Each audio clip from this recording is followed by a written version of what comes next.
Ooh. All right, anybody who's here with line Hick 6 Helix stuff. Um, so, I've talked all about a lot of the bugs I've had with these things, a lot of the data corruption and stuff. Right now, I'm really struggling hard to use the polyphonic capo for tuning. I've been using the simple pitch, which takes barely any DSP, but it's in the back of my mind just nibbling away at me that I need to use the more correct polyphonic pitch shifter, even though it eats so much CPU compared to the simple pitch. And we've been playing shows with simple pitch fine for the longest time. I should just leave it be, but I keep it's just eating away at me. But if we look at the DSP allocation here, let's see. Let's go to simple pitch.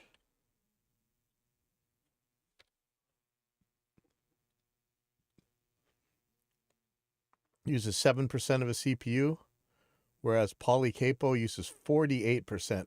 So in order to do this, I've had to use the preamp of version of my amps instead, and try to EQ the preamp to sound like the power amp, which I'm actually pretty happy with. Some of these I use an EQ for, other ones I use an impulse response to really get it to the right spot. But man, it is really eating DSP to do it that way. And I wonder how much is actually worth, I've had to do my harmonizer after the amp, which I really don't want to do. I would rather use, like, I think this one, yeah, I'm using a distortion box to make a separate path. But it looks like, yeah, this one too, I'm able to, some of these preamps use less CPU than others. But yeah, it's such a pain. The simple pitch works fine. I don't know why I'm fighting myself over this, but what's going on now is I'd like to instead of having one for each key, I'll just change the key on the unit itself. In order to do that, I need to save the harmonizer as the screen, that as the selected effect. And what's been happening, let me read this. So let's go back to digital and modeling. Okay, so I put up a thread. Helix, how do you determine which block is showing on load? And I'd like my harmonizer to be the selected block showing on the unit when a preset is called up so that I can choose the key quickly and easily. It seems to randomly choose the block no matter how I save the preset. And I swear before it saved it every time, whichever one I saved it to. But remember, we've had so much data corruption with these Helixes that who knows, maybe I got to reset the unit. We're going to try a couple things here. Alex Knievel says usually the last block selected is the first block selected when the preset is recalled, edit after saving. And that's what it did for me before, but it's not happening now. Swirly Maple says, yep, that's what mine does too. Pipeline Audio's Helix seemed to be in need of an exorcism, though, so who knows? And Hot Rat says, mine does that too. And so I said, wow, what the hell? I think I'll reset it again and hope. I'll check the text editor and see if there's a last selected there too. So, but I was thinking about it. The first thing I should do is go to Helix Native and maybe save it there and see what happens. So let's do that. Go to Helix Native. Pull that up. And I'm going to copy these two there, and then we'll see.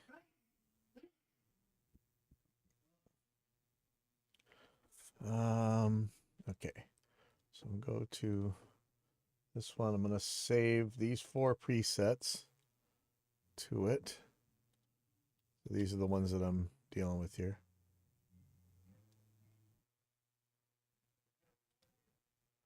Okay. So now if I'm going to select the harmony. Yeah, see, look, it already had it selected. Interesting. Let's see what happens in the T-Reg. Nope. Okay, so I'm going to save this.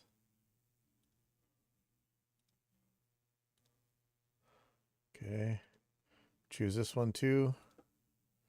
Choose the harmonizer.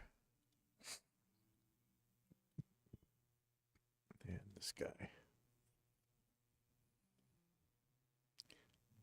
And that one's already on the harmonizer too. This isn't what's happening on the unit. This is interesting. Okay. So select harmonizer, harmonizer, harmonizer, harmonizer. Okay. So let's see what happens if I select these. I might end up having to make a video to show this to the guys in that forum. Okay, so I'm going to copy them here to bank 2. Oh shoot, I can't do that. All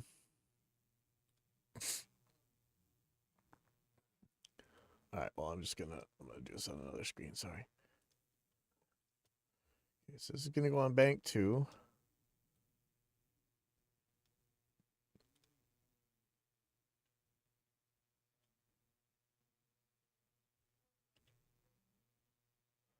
Okay, so now I'm gonna load this up. Harmonizer, harmonizer, harmonizer, and harmonizer. All right. So that worked just by saving it to Helix native. Let's see. So I'm going to use my pedal board on the Helix itself and see what happens when I choose these. Okay, that's on the harmonizer. That's not on the harmonizer. Not the harmonizer.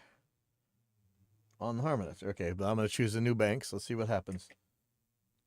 Harmonizer, harmonizer, harmonizer, harmonizer. All right, okay. So that's working. So that's the end of that. I'm just going to save it to Helix native and then move them back. I'm going to take these 4 and I'm going to move them way the hell down here for now.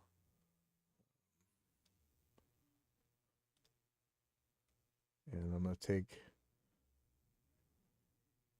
these 4 and move them up here. This might just work. So I'm going to go to bank 1. Choose it. Should be a harmonizer. Yep. Wow, that's taking forever to switch. That is strange. I don't know why it's taking so long to switch. So I was experimenting with the preset spillover thing. Let me put it back in stomp mode. So this way,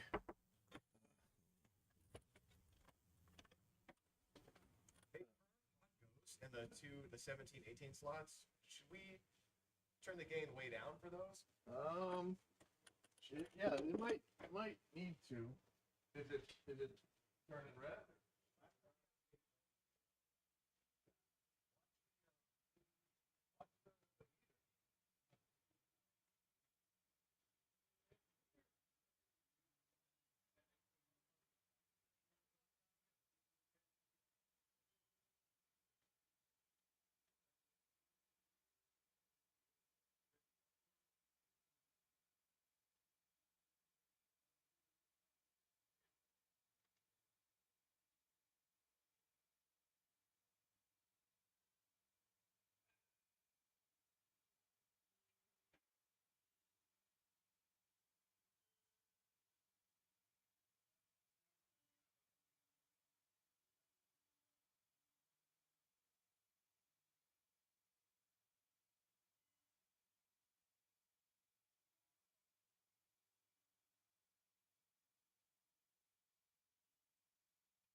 Sorry about that. Had like a technical issue in the other room. I should have put the lights back, the camera back in the other room so we can actually see what's going on. But this seems to be working. Interesting. Again, I'll tell the guys at the forum here. Let me say it. Yeah, they're worried about a level in the other room, where to record, what level to record their pod goes at. Man, I got to program some pedals for a show too. Okay. So I saved it to Helix Native and back, and then it works as it should. Okay. So that's that. So there was another issue that I had, which was whole point of using this polycapo thing. So this is kind of weird. I'm not really sure how to test this properly. We were doing this last night. So in here in Helix Talk, let's go through.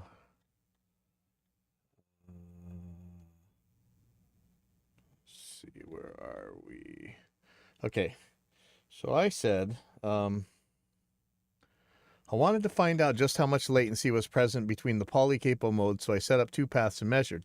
No matter which mode, the first recognizable peak happened at about 86 samples after the clean signal.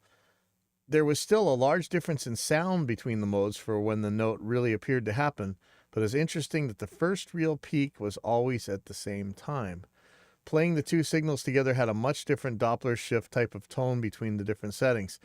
It's pretty funny that those peaks pretty much lined up, but you can definitely feel a difference when playing between the modes. So what I'm not understanding is, so if I go to here, this polycapo here, there's a tracking where you can go between extra fast, fast, stable, and extra stable. And when I'm doing the 12 string, I just use extra stable, and it's never bothered me. Like, I know I'm not playing super fast on there, but I know when I was really flying that extra stable, I could feel the latency. But why should I see the same latency between the different modes? The different modes should be giving me different answers, and they weren't. So that's very bizarre. Let me see if I can pull up a backup project. See if this actually has a backup project. So it's the polycapo.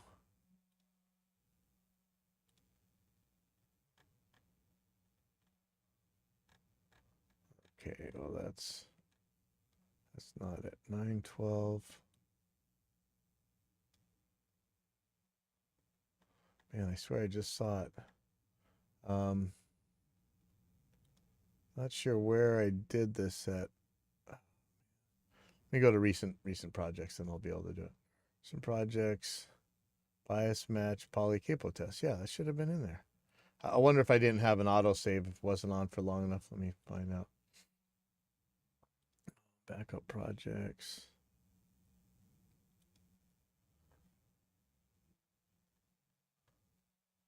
Polycapo latency test. Okay, right here. Okay, so let me see what these are.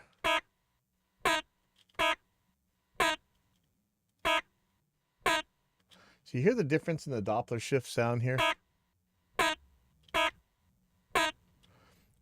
So here's the dry. This is one path, and then here's the polycapo path. So I'm measuring like 86, 87 samples here. I think this is the fast one. And this is the extra stable. Now, one thing that you can see is the extra stable is longer.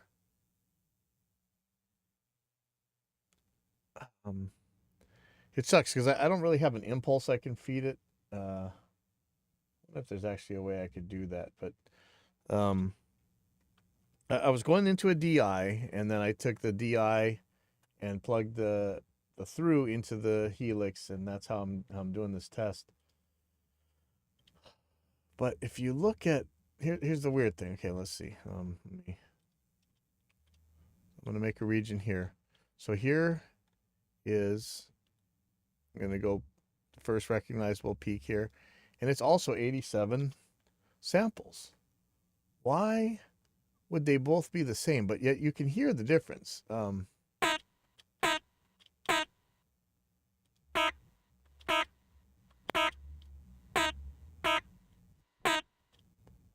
then here's the dry. And so this is being shifted down one semitone, but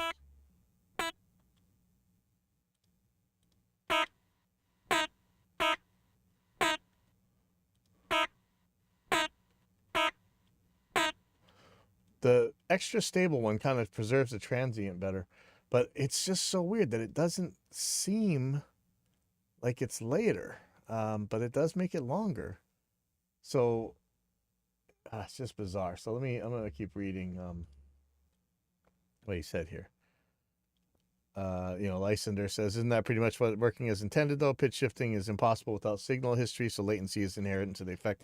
Yeah, I understand the latency. I'm saying that the latency should be different between the super good mode and the super slow mode. And you can feel it when you're playing it, but the peak starts at the same place. That's where I'm really getting confused. Anybody out there who understands why would these peaks be the same latency apart, and yet the extra stable feels so much more latent? And it is, I mean, technically.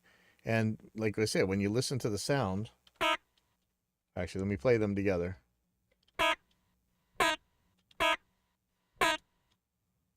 It's a very different tone. She's saying, my guess is that changing modes affects only how the buffer is processed. And I say, given the way it feels to play, I would have expected the distance to the first peak to change the way older shifter algorithms used to do it. And Sasha is asking, because he thinks I'm just asking about latency in general. Couldn't you say the same about pretty much any digital processing? Besides, at least in DAW land, many plugins manage to do their job within the set buffer size, which is as well allowing for signal history. But we got plug-in delay compensation. You got a lot of things to consider here. So that could as well be the case in the Helix hardware land. I just suspect the CPU demands of the polycable to be so high, it just needs some additional buffers. Again, the same as in DAW land. But Lysander is helping to explain the difference. No, I'm not talking about the computational latency. You need an audio buffer to do pitch shifting. It's not something that can be optimized around. In fact, the bigger that buffer and the latency becomes, more accurate their pitch shifter is.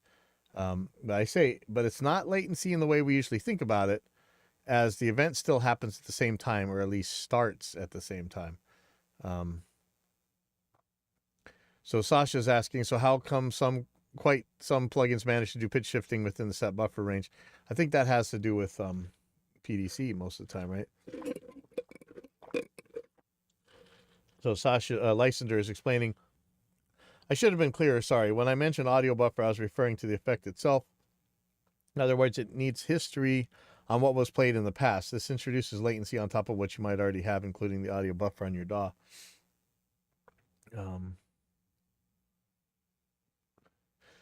Fractal Audio actually had a thing. This is actually a different thread that I had asked about, because I said the more pitch box seems to have 19 milliseconds of latency, and I'm not getting 19 milliseconds of latency on this guy. Definitely not. I did this is just so weird. I'm just not getting. I'm getting like 1 millisecond of latency, but it feels different. Like, so let's look at this this note here. And I wish I could throw an impulse in here, because that would really let us really see what's going on. I don't know that it would make it through all the different buffers and stuff, but if we really look at the let's go from the onset to where that pitch kind of changes color. I'm seeing 1756 samples versus this one.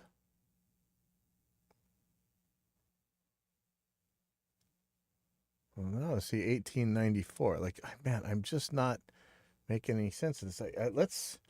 Let's think about if there's a way to do a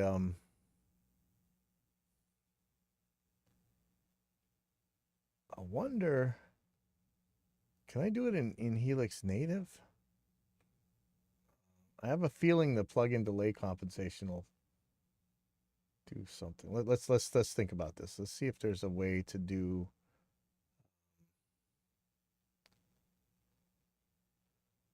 Do I have a Dirac someplace? I do. Okay, let's Helix native.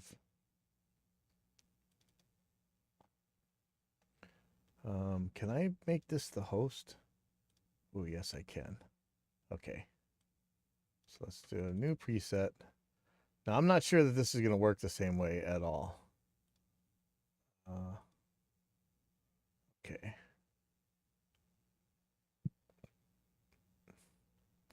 So I want this one to go out to the left side. This one go out to the right side. So this is just going to be a signal. This is going to be pitch polycapo S1. We're going to do extra fast. So let's see if this works. So I could record output, right? I mean, there's going to be a problem here, but I need it to be stereo. Let's see. Record output stereo. Okay, I think this will work. Let me see if I can find a Dirac. I'm going to save this as polycapo pulse test. Okay, so master Helix folder. Yeah, I just said master, sue me.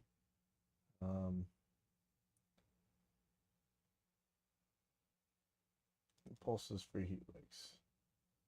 Jason's Dora method, there should be a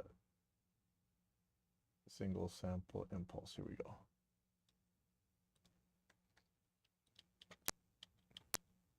Okay, so there's the Dirac. Back, why don't I feed this to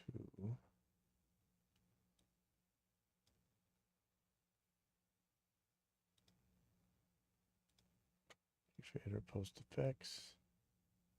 And so when I play this, there we go. Okay, so I should be able to record this in stereo, and hopefully it won't do any delay compensation tricks. We'll find out. Okay, so this is extra fast. Okay. Call that extra fast.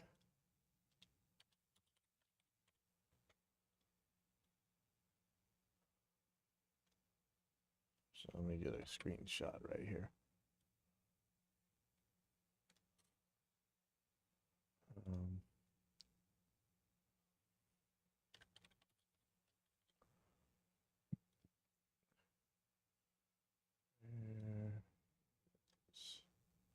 Yeah, this is I don't know if this is like watching paint dry to you, but this is this really tells me some stuff.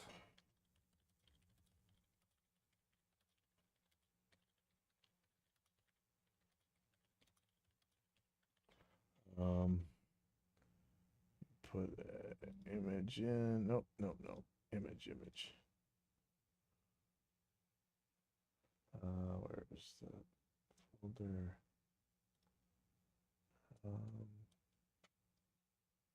Save as capo. Okay, there we go. All right. So that's extra fast. I'm going to do extra stable. So this is the absolute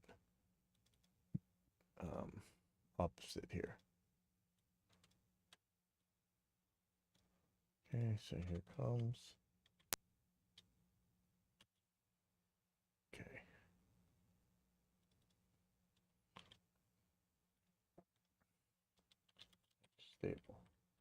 Now, what I hope I don't see is that this peak to peak is going to be the same.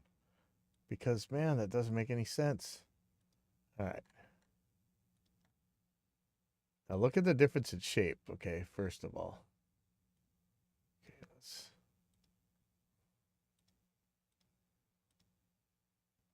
okay, so from there to, let's just go to the first peak here,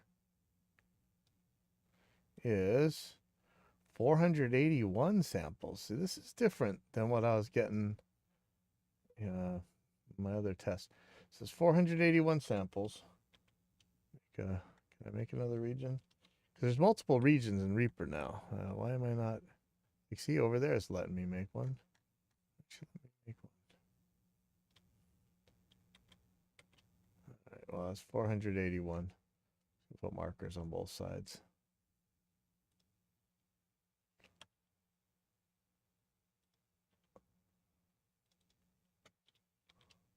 Now it's letting me make a region. Interesting. Okay. So that's 481. Please don't be the same here. You're really going to confuse me if you are.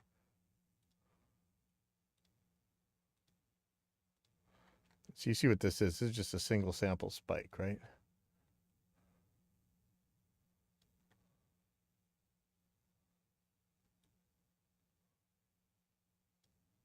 Ah, 484. It's only 3 samples different. Like, this is not making sense. All right. Why? Why? This makes absolutely no sense to me. So 484 versus 481. All right, let's compare these. I'm gonna take a look at these now. Then maybe that'll tell me something. Oh, this makes no sense. All right.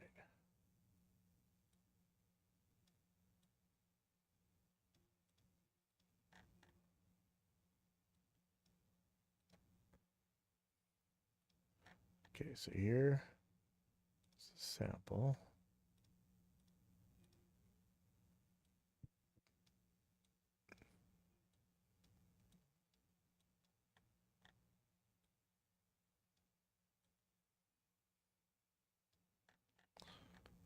So these things are going to be just about lined up on each other. Pretty damn close. Then here's the 2 waveforms.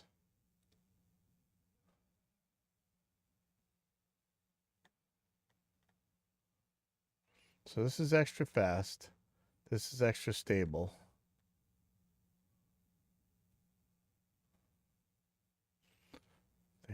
They don't look all that different. I mean,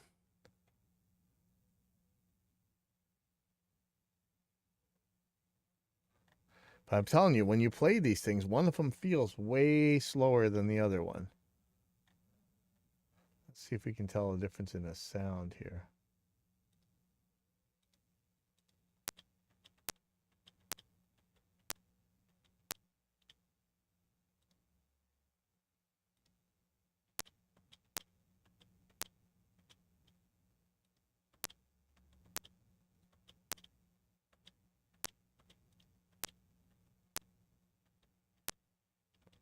Man, I tell you, I am really not getting this.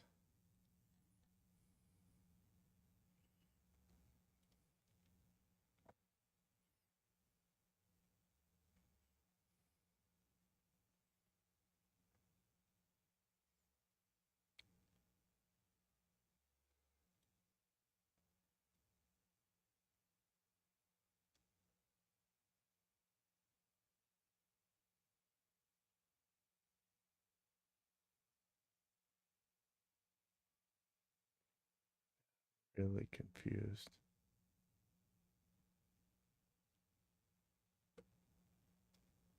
All right, so let me, man. I'm telling you, when you play it, you can feel the difference, but this just makes no sense. Okay, well, I'm gonna show this.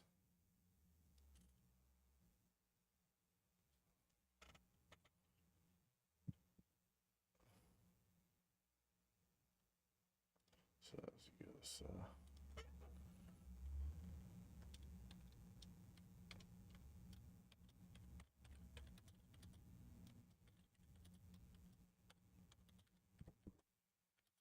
extra stable on top, extra fast on bottom.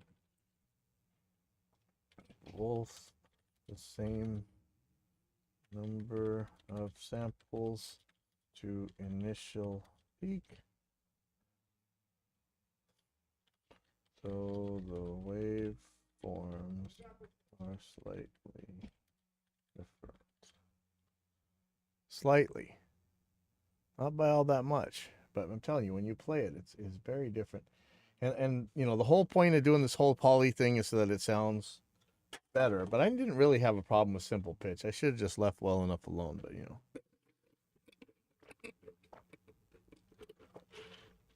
Just can never do that. Can never leave well enough alone.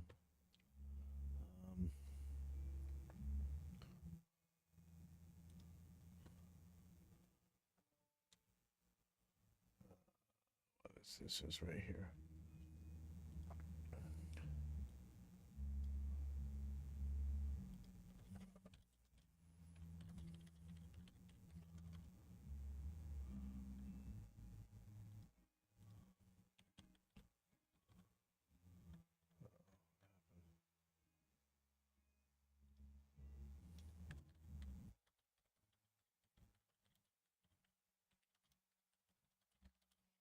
I'm saying I'm so confused. They certainly don't feel the same. All right. Yeah, I'll leave that mystery for everybody else. And I'm just going to experiment with the different sounds. I'll talk to you guys later. I'm gonna get off of here. But this was kind of a fun journey here.